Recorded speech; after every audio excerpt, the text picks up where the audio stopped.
Super. C'est bon? Oui, oui. Et moi alors? Parfait. Je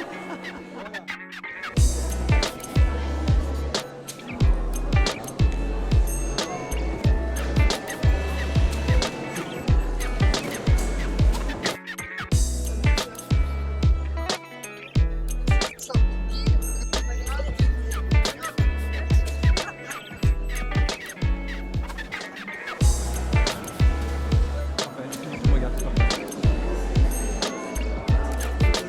Super.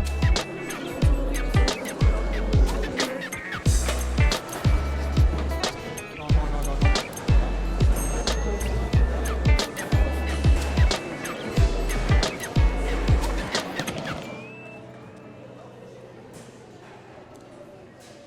La corderie fonctionne comme une banque de services. Donc c'est comme un annuaire.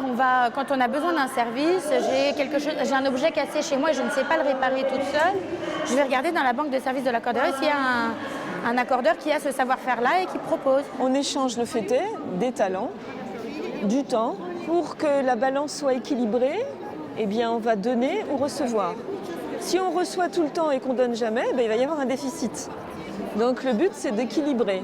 Mais on peut redonner à quelqu'un qui ne vous a pas donné un service. On bénéficie en arrivant d'un crédit d'heure de 7 heures, qu'on peut donc utiliser pour bénéficier de 7 heures des services des autres personnes qui sont inscrites. Donc on est inscrit sur un site et ensuite on peut de chez nous aller voir sur le site, chercher par type de service ce qu'on cherche et ensuite avoir le contact téléphonique ou mail des personnes qui les offrent. Voilà, et donc il suffit de les contacter et de s'arranger ensuite.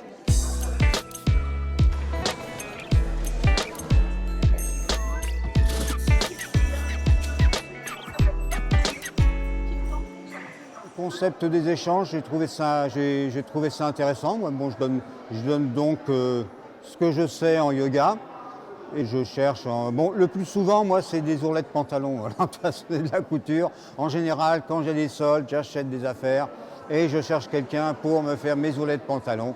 Voilà, en général, c'est ma grosse demande.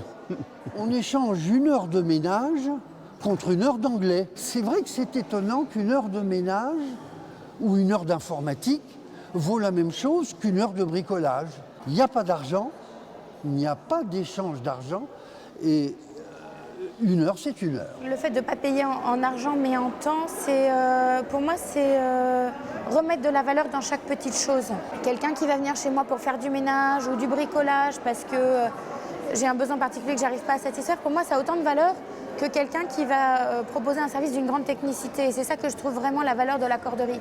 C'est qu'il n'y a pas d'échelle de supériorité ou d'infériorité. Ça remet de la valeur dans tout. Et chaque geste du quotidien, chaque interaction du quotidien, chaque petit geste d'entraide du quotidien a une grande valeur inestimable. Et pour moi, c'est ça. Et c'est vrai que des fois, la valeur monétaire des choses nous fait oublier sa valeur humaine.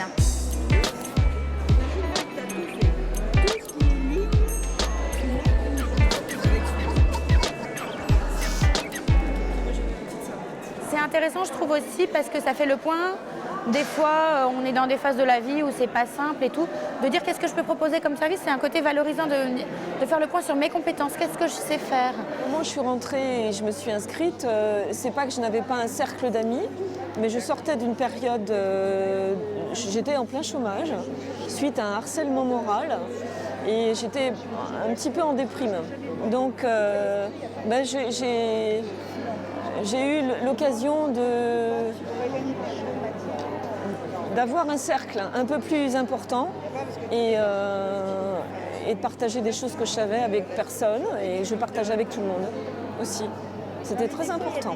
L'avantage que je vois dans la corderie, c'est le côté lien social. Bon, c'est un terme un peu bateau actuellement, mais bon, c'est dans la réalité, c'est concret, quoi. Il y a des gens qui se voient, qui certainement ne se seraient pas rencontrés. Bon, c'est vrai que on sait que dans le 19e, beaucoup de personnes vivent seules.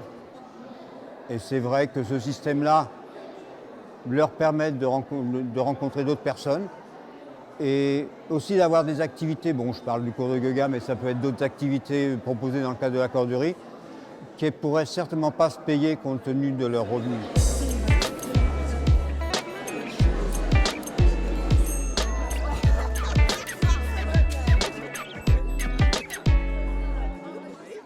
ça répond aussi à un besoin dans le système où on compte tout avec de l'argent. Il y a de plus en plus de gens qui s'y retrouvent plus.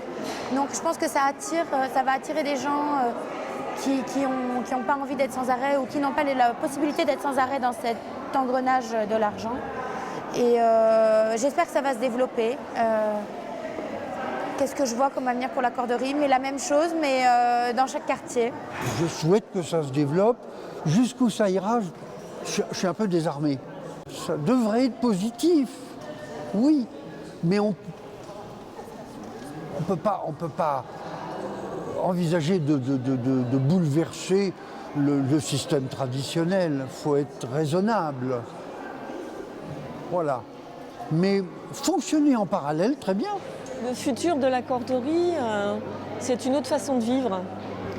Dans un monde où on jette beaucoup de choses, là on ne jette pas, où on essaye de jeter le moins possible et de recycler. Bien un pantalon où il y a un trou, au lieu de le jeter, on peut se l'approprier et demander à quelqu'un comment le réparer. C'est aussi peut-être un blouson qui ne vous va plus bien à vous. Vous pouvez le faire comme aujourd'hui à l'échange de troc. Apporter le blouson, ça peut faire plaisir à quelqu'un et vous emporter un objet qui n'a plus de raison d'être chez quelqu'un d'autre. Moi, ce que je souhaite, c'est que ça se développe vraiment à plus grande échelle, mais je pense que c'est le chemin dans l'air du temps. Je pense que ça se développera.